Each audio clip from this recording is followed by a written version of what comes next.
jërëjëf Mouhamed Kandji ñu ngi lay gërëm di la sant di la ñaanal bëccëgu jàmm ak salaam di am mbégte tey di dalal suñu studio docteur Mansour Dia Mouhamadou Mansour Dia mu ngi nekk membre comité d'organisation du centenaire Hadj Malick Sy xam ngeen ne ajuma bii di ñëw incha allah bu cellandee fi nga xamante ne yëpp dañuy réfléchir waxtaan ci mbirum héritage kii di El Hadj Malick Sy dañ koy waxtaanee centenaire am le 24 bi la ñuy commencé festivités yi docteur Mansour yow da nga bokk ci comité d'organisation bi lan moo tax ñu choisir centenaire bi def ci dara lu waral loolu lu ko wund. salaamaaleykum monsieur Alassane Samba Diop maa ngi lay di nuyu maa ngi lay ziar la jox sa wàccuwaay ak mboolem ñu ñuy déglu ci rajo ITV ak mboolem ñu ñuy seetaan ci télévision ITV man tey nag maa ngi ñëw ci turu cellule Zawiya Tijaniya bi nga xamante ni moom moo nekk cheville ouvrière wu organisation centenaire wu El Hadj Malick Sy bi. di ko waral. la centenaire bi. monsieur El Hadj Samba Diop nee na xam-xam ba xam-xam daj li ci gën mooy xam sa bopp réer ba réer daj li ci yées mooy mooy réere sa bopp yaakaar naa Spinoza moo ko doon wax la meilleure forme de connaissance c'est la connaissance de soi-même. La pire des ignorances c'est l'ignorance de soi-même. Monsieur Diop ñun nag li naan patrimoine immatériel bu Sénégal bu Afrique dañ ko réere na suñu histoire réere na suñu culture réere na suñu lépp la ñu réere or loolu dañ ko war a xam même suba sax école doctorale Ethos bi nga xamante ni moo nekk école doctorale bi gën a mag ci Afrique de l'Ouest am na séminaire bu muy organiser thème bi mi ngi porter sur la recherche des défis de la recherche sur l'Afrique. Parce que dañu dem ba xam ni moo xam université yi moo xam centre de recherche yi dem nañ ba war a xam dañu war a xam suñu bopp or bu ñuy def centenaire wu commémoration wu faatuk Cheikhul Hadji Malick Sy mu génn àdduna 27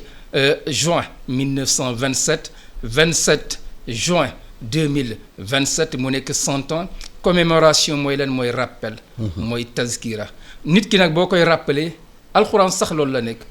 wa ma huwa illa zikr alxuraan nekkul lu dul rappel Seydina Muhammad yàlla wax na ko ci alquran nahnu naqussu alayka ahsana alqasas bismillahi rahmani rahim la war a commencé ci surtout Youssouf nahnu naqussu alayka ahsana alqasas bima awxayna ilayk bi ko yàlla di wax pour mu def rappel moo tax wa ma huwa illa zikr alquran nekkul lu dul rappel parce que déclic day am nit ki mën nga bañ a bàyyi xel dara mais ñu rappeler ko mu amaat déclic ci yow donc nag ci sens boobu la ñuy defar rappel sur l'œuvre d'El Hadji Malick Sy, sur la vie d'El Hadji Malick Sy, sur la pensée d'El Hadji Malick Sy, pour ñu xam ni El Hadji Malick Sy il est de nous-mêmes, il est parmi nous-mêmes. Sénégal gii la juddoo Sénégal gii la jàngee Sénégal gii la fexe ba réussir ba nekk li mu nekk Sénégal gii la fexe ba am benn modèle bu mu nu indil mu nekk modèle de pensée religieux. Modèle de pensée sociologique même man je suis enseignant je suis le chef du département de sociologie et damay jàngal samay étudiants yi ni leen Kifayatul Raghibin fait partie des précurseurs mën nañ ko jàppee El Hadji Malick Sy bokk na ci précurseur de la sociologie sénégalaise te boo jëlee Kifayatul Raghibin wala Masalikul Jinaan ouvrage sociologique la. mais bu ñu taxawee ci maanaam pensée sociologique bi boo ko bëggoon faram-fàccee tey pour Sénégalais gën a comprendre lan moo doon pensée sociologique Hadji Malick Sy. Monsieur Diop sociologie moom nekkul lu dul la recherche sur la société sur le fait social yi dox yi xew suñu jamono moo xam mariage la moo xam divorce bi nga xam ne la jël na lépp moo xam cohabitation la. moo xam le rapport à l'autorité la ñëpp xam na ni Sénégal am na crise actuellement d'autorité boo xoolee li xew semaine passée wala pré-élection yii nii rapport bi ew donc El Hadji Malick Sy ci Kifayatul Raghibin ci penséem jàngal nañu naka la askan naka la nit war a nekk autorité am te nag joxe na ko exemple El Hadji Malick Sy amoon na un type de rapport boo xamante ni moom la développé vis-à-vis de l'autorité coloniale bi nga xamante ni temps yooyu nag ci dëgg-dëgg démocratie amuloon tubaab moo fi nekkoon ak un gouverneur bi nga xam ni militaire la amul il n'a de compte à rendre à personne di buur di bummi ci contexte boobu de El Hadji Malick Sy fexe na ba jëflante moom jëf ju rafet ba réussir mission am waaye itam nag jàngal nañu autorité naka la war a mel ak kiwam parce que tamit kilifa day yërëm askanam borom kër day yërëm askanam doole yàlla joxu ko nit pour mu koy jël di ko xeexee nit ñi yàlla moom nguur inna allaha qulillahumma malikal mulki yàlla moom nguur tuutil mulka man tashaa'u mooy jël nguur jox ko ku ko neex wa tanzi'ul mulka liman tashaa'u mooy foqal ñi sax la waxul dama koy kii dañuy dama koy foqal ñi jarash moo koy foqal ñi ko neex kon nag yàlla dala ko jox jëlee ko ci nit Senghor nekkoon na ko mais faatu na même bu dul loolu tôt ou tard di nga ko perte biñ fi nekkee nag jëfal jëf ju rafet parce que nag innamal mar'u hadisun ba'dahu est-ce que boo xalaatee réew mi fu ñu toll nii bu ñu nekkee ci situation bi dafa mel ni comme ni nga ko waxee Hadj Malick Sy dafa bind ay téere yu bëri da ngeen yóbboon téere yi maanaam Maroc ngir muul ko indi ko pensée yooyu dañ ko jàngalul xale yi ci xëy na ci daara yi ñu koy jàngale waaye ci école yi xamante ne suñu histoire dañ ko duggul ci histoire bi ñu duggaloon jàngam ci histoire bi duggal jàng Cheikh Amadou Bamba El Hadj Oumar Foutiyou Tall ak suñu ñëpp xamal nañu yore réew mi suñ ko jàng doggalul ci école yi maanaam xale yi jàng ko muule ko xëy na du ñu am société bu mel ni tey docteur monsieur Diop xam nga loolu jaar nga université ñëpp xam na ni les événements de 1968 li ko waral bokk na ci dañu dem ba xam ni suñu li ñuy jàngale suñu école yi suñu université ce n'est pas adapté à nos réalités booy jàng da ngay jàngal nit ki sa kan yaay kan sa histoire jàngal ko mag ñi ñu xam ñooy mag ñi parce que mënoo roy koo xamul et malheureusement ñun xamuñu El Hadji Malick xamuñu suñuy mag xamuñu suñu sëriñ parce que jàngaluñu ko moo tax il est temps moo tax vraiment sous l'égide du xalif ñu def travail bu am solo li Cheikhul Hadji Malick Sy bind ñu wut commission bu am solo lu mat ñaari at ñuy def daanaka chaque semaine réunion defaat ko segg li nga xamante ni parce que téere yi mi wasaaroo am na lu ci wér am na lu ci wérul ay borom xam-xam ay jàngalekat ay universitaire comité bi deman ba raxasaat lépp li ci wër ñu jël ko ñu dem yóbbu ko Maroc mool ko ba génn na ca insha allahu rabbi bi ñuy def cérémonie ci célébration commémoration centenaire bi ci leen koy commencé wesaare loolu mooy El Hadji Malick ñaar moo laa doon wax sànq ñaara mën a am dañ lay béral baa ñi yeelu la mooy def nga fa nit ñi ragal nan la ñu lay wax ci suuf wala ñu ñame la ñu la ñëw taxaw wax la li ñu la war a wax El Hadji Malick Sy loolu la teel a xam bind fi bàyyi jàngale fi bàyyi mais rek li mu jàngale pour ñu jàngale ko Sénégal la te fi ñu ko war a jàngale du ci daara yi kase Sénégal dafa war a am un seul système éducatif mais adapté à nos réalités sociales ñun du ñuy ay tubaab waaye du ñuy ay naar moo tax j'aime bien benn concept bu professeur Abdou Aziz Kébé yàgg a wax mooy la charqiya ni à l'occidentalisation la charqiya ni à l'orientalisation wala garbiya ni à l'occidentalisation suñuy ceddo les valeurs ceddo dafa am solo ceddo daawul fen ceddo bu nee la sama geñok bàyyi lu mu la war a def dina la ko def kon valeur ceddo yooyu noonu dañu war a xool luñ ciy jël parce que da nga koy segg am na lu ñuy jël dans la pensée arabo-islamique nañ ko segg jël ci liñ ciy jël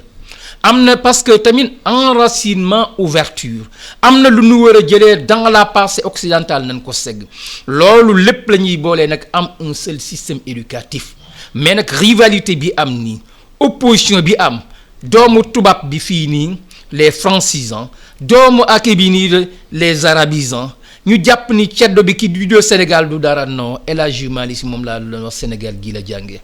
est-ce que jarul xeex bi ngir def ko ba œuvre yooyu mag ñooñu dogal ko ci histoire Sénégal dogal ko ci école yi bu ñu jàngal xale yi gune yi ndaw ñu mun leen tàggat ci loolu. comme na ngeen bëgg am benn Sénégalais bi xamante ne du tubaab bu ëpp. du tamit arab bu ëpp fekk mu nekk sénégalais ak ay culture am voix bi nga xamante ne xëy na développement mun na fa jaar. loolu lu am solo la monsieur El Hadji Samba Diop je pense que mooy suñu rôle ñun universitaires yi du ma borom xam-xam waaye borom xam-xam yi tamit loolu mooy seen rôle parce que tamit lu ñu xam oral bi baax na waaye tamit dañuy bind. maa kutiba xarra wa maa xufiza farra. Cheikhul Hadji Malick Sy bind na ko ci xantaratul murid nee na li nga xamante ni da nga ko bind saa res le Coran bi muy 7e siècle la ba tey mi ngi fi kenn mënu ci yàq dara parce que dañ ko bind bu doon affaire mokkal la rek wala yu li ñuy transmettre oralement boo moytul pervertir nañ ko. donc nag loolu force ñu bind ko universitaires yi tamit intéressé wu ci alhamdulilah nag léegi mi ngi am ay commencé am ay revue yoo xamante ni am na Saint-Louis CRAC am na même Saint-Louis. man personnellement créé naa à l'université virtuelle du Sénégal benn master boo xamante ne religion société et culture la mi ngi am UCAD loolu mooy waral nag ñu jàngale suñu culture ñu jàngale suñu civilisation ñu jàngale suñu pensée mag ñi wane ni ils sont des savants. Ghazali boo ko waxee ñëpp xam na ni pourtant Ghazali est un maître soufi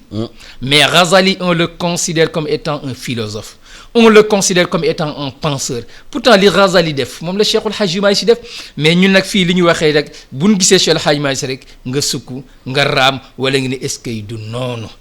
da ngay jéem a xam li mu bind da nga jéem a xam œuvre am da nga jéem a xam li mu jàngale nga jéem ko roy nag parce que tamit ñun El Hadji Malick Sy jamonoom la dafa fexe ba nekk El Hadji Malick Sy jamonoom. nga comparé ko aux membres de sa société mu nekk kenn ci ñoom sëñ Babacar nag day nekk El Hadji Malick Sy ci jamonoom dana fexe ba ni El Hadji Malick Sy woon nekkoon borom xam-xam nekkoon ku sell ci jamonoom rawoon ay kii mu meleen ni moom sëñ Mansour Sy borom daara ji defoon noonu man tamit damay fexe ba bu ma demee noonu université bu ma fa nekkee bu may wax même si français laa jàng mais ñu xam ni nag jeexatalu El Hadji Malick la ñu xam ni taalibe El Hadji Malick la ñu xam ne te ambassadeurs nous sommes tous des ambassadeurs nous sommes tous des représentants yàlla Seydina Mohamed moom moo nekk représentant direct mais Seydina Mohamed am na ay ñu ko doon jàppale mooy yeneen yonent yi am na ñu leen doon muy al ulama borom xam-xam yi al ulama warasatu ambiya ñun nag nañ fexe ba nekk des ambassadeurs œuvre yooyu nag ñu bind ko jàngale ko ci université yi te boo demee ban publier ko mu nekk des œuvres scientifiques rek danañ ko jàngale ci école yi. mais naka lañ ko fas yéene justement ba nguur gi dugal ko ci curricula yi parce que xam nga ne histoire bu ñu jàngal suñu doom yi ay Faidherbe la ay ñoom Archinard ak ñooñu jàngal xale yi ba benn maanaam yaakaar tubaab mooy lépp parce que complexe bi ñuy duggal ci bopp xale yi la alors bu fekkoon dañu jàngal suñu histoire yi suñu maam yi nu ñu doon dóoree tubaab yi xëy na xale yi bu ñu yeewoo dañu am fierté boobu. Merci beaucoup monsieur Alassane Samba Diop wax nga lu am solo suñu histoire c'est une histoire écrite par les vainqueurs. Absolument. vainqueur bi nag bu ko bindee nag yaakaar naa ne fu mu dawee du ko mës a bind. fu ñu ko daanee duñ ko mës a bind. jàpp naa dama koy faral di wax ma ni Lat Dior il est bel et bien notre héros national. parce que Lat Dior dafa amoon benn chance bu mu amoon dafa jëlee ci wàllu arab yi ci Maba Diakhou Ba astaghfirullah ci Maba Diakhou Ba déjà sax. waaye tamit ci Xaadima Jaxate Kala mu rawoon fi ñëpp jàngal ñëpp. mais aussi mu jëlee ci ceddo yi. parce que ceddo la tamit. mu jëlee ci ñaar yi boole ñaar yi. li naan la guérilla moo ko ñëkk a développé. li naan wër-wërloo parce que dafa xamoon ni guerre asymétrique mënta woon a am tubaab bi mitrailleuse la yor moo ci la doon wër-wërloo di ko bett di ko def li muy def. parce que loolu noonu dañ ko war a jàngale la stratégie bi la doon développé vis-à-vis tubaab yi dañ ko war a jàngale. dawal na leen dem na ba jongal ay tubaab loolu dañ ko war a jàngale loolu nag ku ci nekk dafa am lu la war université nan def li leen war mooy nu ci bind.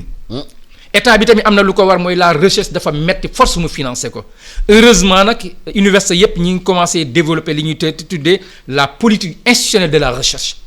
loolu moo ñu manqué woon man damay taxaw ni man de Mansour Diagne li ma neex lay bind léegi nag université nee na déedéet man damay financer mais nag damay financer en rapport avec mes politiques de recherche samay thématiques c'est sur la histoire du Sénégal la culture du Sénégal l'économie sénégalaise ñu am programme économique programme de développement programme culturel loolu lay financé bu leen neexee nag yéen enseignants yi ànd leen ci même bu nekkee que 20 millions 30 millions dinaa leen financé mais nag bu dee laneen ngeen def wuti leen seen financement bopp te loolu mooy li war a am. même tamit aussi état bi ci boppam mi ngi di commencer initier une politique nationale de la recherche loolu day am. la recherche elle est très sensible léegi données yi big data. jàpp naa ni économie bi gën a mag ci àdduna bi mooy loolu. économie la. mais loolu nag économie bi am na solo parce que centenaire bi da ngeen di jàngale des dimensions religieuses dimension sociologique y a une dimension aussi économique bu ñoom hajement si Malick si nekkoon fii am na benn système économique bu ñu instauré ci réew mi pour nit ñi mën a béy di dundee. bañ a di jeegaani xiif amuloon genre autosuffisance alimentaire amoon. est-ce que loolu dafay génnaat ci man thématique centenaire bi. mën naa ni mooy nekk base centenaire bi wax naa la sànq bi may commencer tazkira la mooy fàttali la ñu xam œuvre et la pensée de El Hadji Malick Sy. dama koy faral di wax j'ai jamais entendu Serigne El Hadji Malick Sy parce que jàppewul boppam Serigne. acteur social la woon. am ay pensée ni ma ko waxee sànq wax naa pensée sociologie bi avec un ouvrage bien défini Kifayatou Raghibine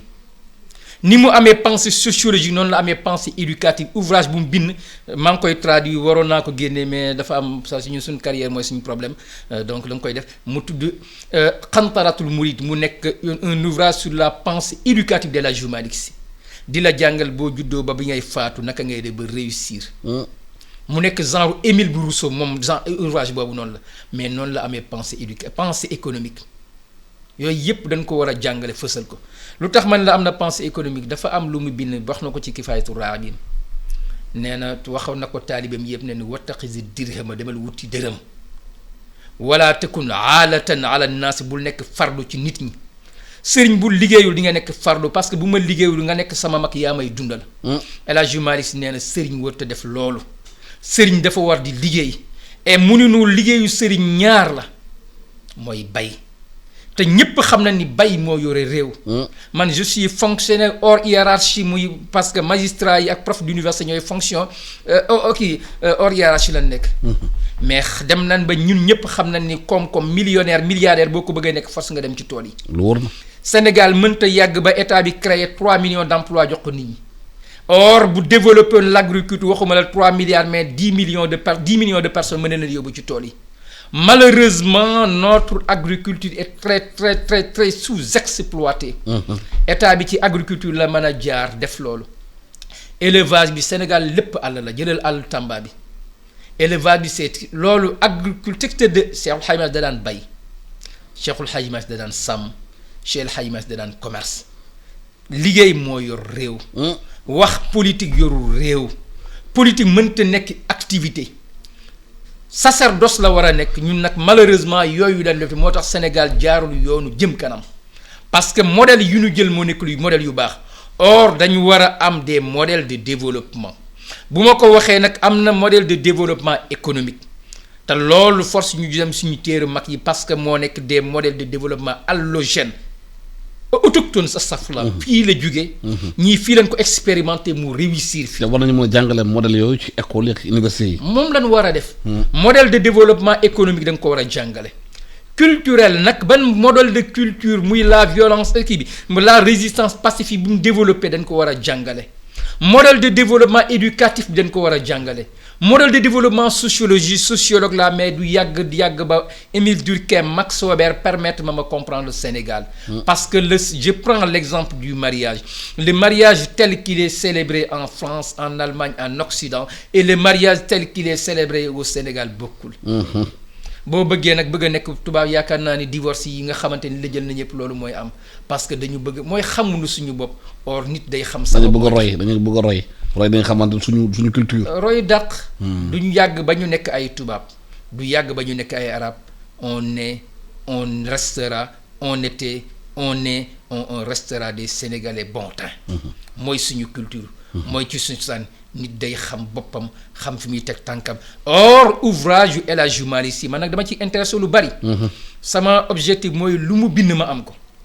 damay intéressé lu bari ci Cheikh El Hadji Malick Sy. est-ce que justement dans la diffusion du savoir. da ngeen di prévoir mu dugg ci école yi dugg ci université yi librairie yi xam nga bu soxla livre boobu mun naa dem librairie jënd ko lire. loolu moom am na. traduire aussi ci audio nga xamante ne say xarala yu bees yi xale yi loolu la ñu mën a kii def ko ci digital bi. def ko ci maanaam ci audio yi. pour ku ko mën a déglu tam mun naa ubbi noppam déglu. cellule Zawiya Tijaniyya mu ngi ciy def lu am solo. xalifa bi itam mu ngi ci def lu am solo. bi xalifa bi li mu waroon a commencer def na ko mooy dajale li El Hadji Malick Sy bind segg ko móol ko ba ku nekk mu mën a dem fépp avec des maisons d'édition def na ko fu mu war a dem dina fa dem bibliothèque yëpp dana fa dem kër diine yëpp dana fa dem autorité étatique yi ñu ko war a jox dinañ ko jox loolu moom li ko war def na ko état bi tamit moo war a def sa contribution. parce que tamit politique éducative état moo koy définir. état bi nag moom yaakaar naa ni dem na ba xam ni modèle d'opposition bi cassure sociale lay indi arabisants yi de leur côté tubaab yi de leur côté ñuy regarder en chien de faïence ku ci nekk am préjugé sa morom Sénégal benn Sénégal la. Sénégal benn Sénégal la war a nekk.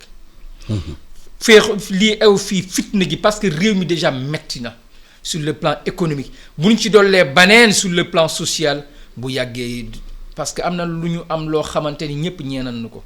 muy l'instabilité sociale lu jàmm ko gën or fitna bi mi ngi bëgg a am ci réew mi ngi bëgg a yàq ci réew mi il est temps nag ñi war a wax ñu wax réew mi ñu teg ko fi ñu ko war a teg. justement commencé nañu gis ay appel religieux maanaam xalifa général de Niassène def na appel am def en face de responsabilité xamante ne ñoom ñoo ko yore kii di président moo ëpp responsabilité ci loolu par rapport à la stabilité du pays interpellé na ko directement yéen seen maanaam colloque bi est-ce que moment yu dina koy moment d'occasion aussi pour interpeller classe politique bi à la responsabilité. ñu ngi gërëm xalifa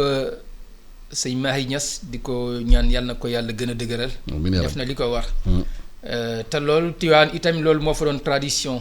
mais seulement nee nañ la diplomatie ne se fait pas. sur la place publique sur la place publique. waxu biir néeg la te jàpp naa ni xalifa bi kilifa yi li ñu war a wax Macky Sall ñu ngi ko koy wax te itam tôt ou tard jàpp naa li Mame Abdou doon def dinañ ko def bu jaree même marche ñoom ñu marche parce que Sénégal suñu Sénégal la bu yàqoo amul faneen fu mën a dem fii lañ mën a dem. tôt ou tard yàlla na yeex bu ñu faatoo ñaan nañ yàlla ñu rob nu fii ci Sénégal amuñu lu dul Sénégal. donc nag loolu jàpp naa ni mag ñi dinañ ko def mais nag ci suuf lañ koy waxee. mais nag tôt ou tard yaakaar naa li Mame Abdou daan def bu jaree ba menacé nga def ko bu jaree ba waaw jàpp naa ko parce que amuñu lu dul Sénégal. activités yi ajuma ji lay démarrer. est-ce que nga moo expliquer pour auditeurs yi téléspectateurs yi activités yi vendredi ba samedi lan la ngeen tënk. li ñu commencé mooy cérémonie de récital de Coran parce que tamit lépp ci alxuraan la commencé ci lay dem. waaye aussi am na concours parce que tamit Tivaouane xam-xam lañ ko xamee Cheikh El Hadj Malick sànq wax naa ko bi muy juddoo ba bi muy faatu musta dañ di jàngale loolu la xam. dina am concours de récital concours de récital de Coran pour ñu xool ban xale moo gën a mokkal alxuraan ak ku gën a rafet la alxuraan yooyu yëpp dina ci am. waaye yemuñu ci tamit dina am xadaratu juma bu mag ak yooyu nag parce que tamit xalifa Cheikh Ahmed Tidiane Chérif la tarixa bi la ñu am. waaye yemuñu ci loolu itam dina am comme li ma waxee conférence boo xamante ni nañ fësal li ma wax. la pensée del Hadji Malick Sy ay savant yu mag lu mel ni professeur Mbaye Thiam ñëpp xam ko mu nekk sax ci rajo bi professeur Mbaye Thiam moo nekk modérateur mooy def leçon inaugurale bi ku mel ni Pape Makhtar Kébé ñëpp xam ko professeur Mame Cheikhul Hadji Abdoul Aziz Sy Al Dabakh mu def tamit sur la réforme sociale mooy wax réformateur social bi Cheikh El Hadji Malick Sy nekkoon ci Kifaayatu Raa bi la koy porté ci jataay boobu ku mel ni professeur Abdou Aziz Ka bi dina ci intervenir ay borom xam-xam parce que ñun mooy suñu objectif. aspect par aspect pensée El Hadji Malick Sy ñu fësal ko sur tous les aspects wax naa ko économique bi politique bi sociologique bi culturel bi éducatif bi yëpp ñu ni la lii de El Hadji Malick Sy nii la ko gisee nii la ko bindee nii la ko expérimenté te jàpp nañ ni réew mi de bu ci inspiré woo. parce que ca dëgg-dëgg yoon wii ñu jëm moom 100 ans 4 dimanche Sénégal du émerger mais nag yoon bii bu ñu ci jëmee mën na dem sëriñ si par exemple lii nii war nañ jàngale waaye war nañ autonomie mënta am tant que amuñu métier mais bu ñu bëggee dépendre ci état corruption dana am état bi jox la mburaake doo mën a wax yooyu yëpp El Hadji Malick Sy loolu mënul nekk force nga am métier sañ wax nag état bi Mame Abdou def na ko à plusieurs reprises. ak Diacksao président Abdou Diouf indil ko mallette mu di ko xool xam ni lii alalu askan wi ne yóbbul ma ko ci Abdou Diouf gërëmal ma ko waaye lii yaakaar naa ne mu jox ko askan wi mu gën ci moom. Abdoul Aziz Sy Dabakh def na ko lu bëree bëri à plusieurs reprises. Sy Malick te loolu moo war sëriñ day autonome sëriñ bu autonome wul olof nee na ku la jox muraake ku ëmm sa sànqal ëmm sa kersa loolu nag lu koy dindi mooy autonomie loolu nag day baax ñu jàngale ko. maa ngi la gërëm di la sant docteur Mansour Dia membre du comité centenaire El Hadj Malick Sy dañ koy commencé vendredi bii di ñëw di dafay am solo di delloo nit ñi xel bi xam na am nañ maam yi fi nekkoon yu def dara ci réew mi lu rëy xale yi war ci mën a jàngat bu baax a baax xam fu ñu jóge dañu tubaab du ñu arab ay sénégalais lañu ay ceddo lañu fa lañu jóge waaye mën nañu mën a xoolaat suñu taxawaay te loolu nag message bi politiciens yëpp tamit ci lañu bokk ñoom tamit ñu xamal la na réew mi daal moo leen sut ñu def ndànk gërëm naa leen sant naa leen di gërëm Fatima Kane Ndiaye nekkoon ci technique bi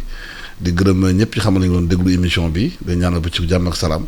bu leen bëggee continuer suivre suñu émission www.emedia.sn jërë ngeen jëf